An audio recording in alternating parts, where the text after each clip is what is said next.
In 2026, the word micro has become a synonym for triumph. We're used to this idea in technology. Microchips, microsurgery, microprocessors. Innovation has trained us to believe that the smaller something is, the more advanced it must be, and the more expensive it should be. This is the psychology of progress. The best things are supposed to fit in the palm of your hand. Small, convenient, high status. But in the world of living beings, in a world of flesh and blood, the word micro is not a technological breakthrough. It's a sentence, and no one is regulating it. While you scroll your feed, algorithms quietly serve you the perfect image. Advertising promises a miracle. Micro-Doodle, the ideal companion for city life. Non-shedding, hypoallergenic, and most importantly, forever a puppy. You see the soft eyes, the warm vintage filter, and then you hear the price, $5,000, $7,000, $10,000. And at that moment, your brain switches off critical thinking. You believe you're buying exclusivity. But here's the systemic failure. This format has no standard, no legal definition, no accountability. If you think you're buying a new breed, you're not. You're buying a market label, a marketing wrapper hiding a slow-moving biological catastrophe. Today, we're going to break down what actually happens behind the closed doors of breeding facilities and why your designer puppy is a genetic crime packaged as a luxury brand. Let's be honest, the Micro-Doodle is a commercial phantom.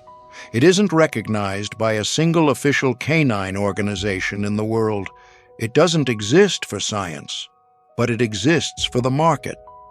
On social media, the buyer sees one frozen image, a fluffy cloud suspended in time. The market sells you that frozen expectation. But biology is not an Instagram post. Biology always sends a very different bill. Why do people keep believing in it? Because at the moment of sale, those 15 minutes when you take the puppy home, everything looks perfect. There's a strange inversion at work. The smaller the animal, the higher the price. You're paying for scarcity. You're paying for something that was never meant to exist in nature. Real genetics doesn't have a button that says, shrink by half without consequences.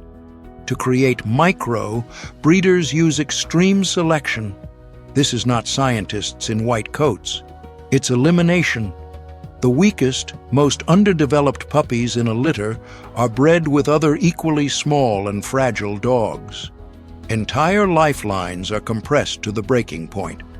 Sometimes, to lock in the micro effect, blood from other breeds is quietly introduced. Terriers, chihuahuas, anything that can stop growth.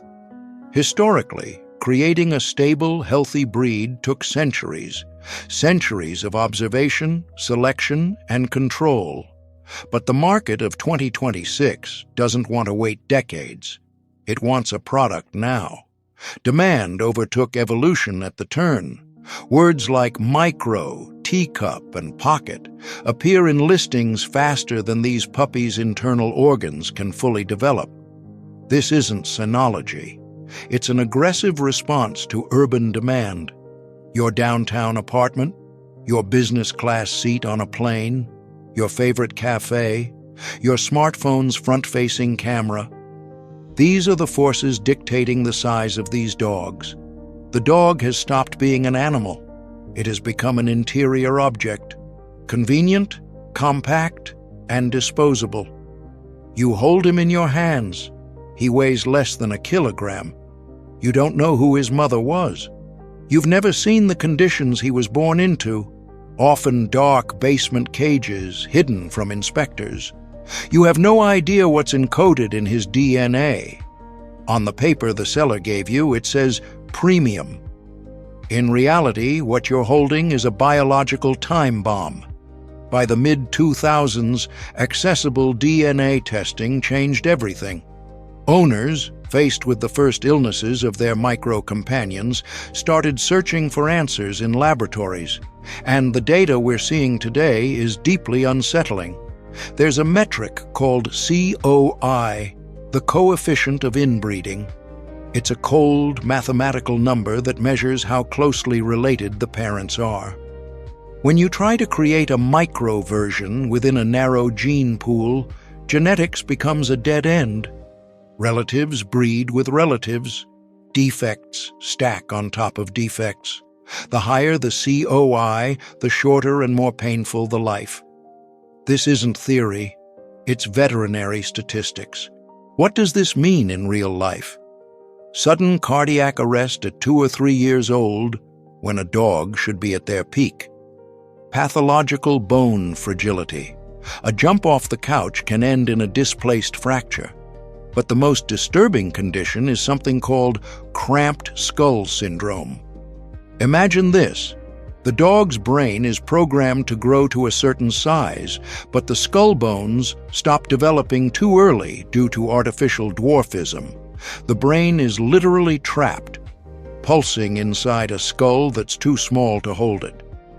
What you call a cute, slightly bulging look is often a direct symptom of extreme intracranial pressure, a lifelong migraine.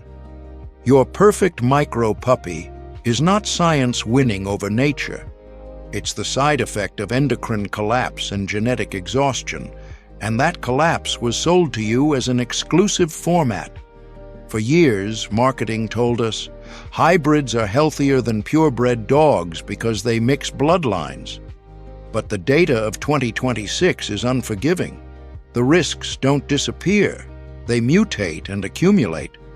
You were sold an upgraded version of nature, but you'll pay for that upgrade not with money, but with time spent in emergency clinics. The paradox of our time is simple. The status industry created an industry of suspicion. The sweeter and more expensive the promise in the ad, the more terrifying the truth in the medical report. Micro-Doodles are not a story about loving animals. They're a story about consumption. A mirror of a society that wants everything instantly, without consequences, where a marketing word is worth more than genetic health, where our personal convenience, so it fits in a bag, has become more important than a living being's basic right to live without constant pain. We've created a market where a living being is evaluated by the same criteria as a smartphone: size, weight, casing color. But a phone doesn't feel pain when its processor overheats. A dog does. This trend toward micro-life exposes our ugliest trait, our willingness to ignore reality for a beautiful image. We look at these animals and see cuteness, when what we should be seeing is artificially engineered suffering. The final question of this investigation isn't about a breed, and it's not even about unethical breeders. It's about all of us. What do we actually mean by improvement? And what price are we willing to pay for our own blindness? We will continue this investigation until the word responsibility matters more than the word status. Because the suffering of someone who trusts us completely should never be part of our lifestyle. Think about that the next time you see a perfect, forever tiny puppy in your feed. Behind every image like that is a story no one wants to tell you.